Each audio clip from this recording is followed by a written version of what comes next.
Hi everyone, Bobby Witt, Bookkeeping Confidential here with you again today. I wanted to share some more exciting stuff that I like about QuickBooks. Let's talk about some reports.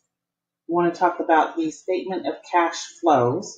You'll go here to your left side, click on reports, scroll down a little, statement of cash flows.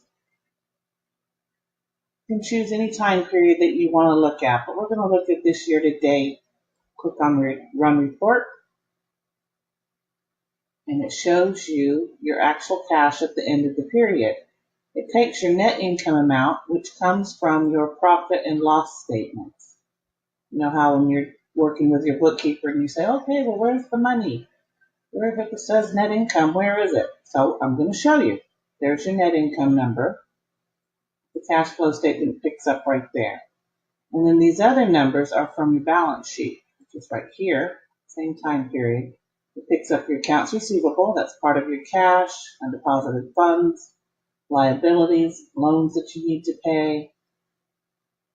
Picks it all up and puts it here to give you this cash at end of period right there.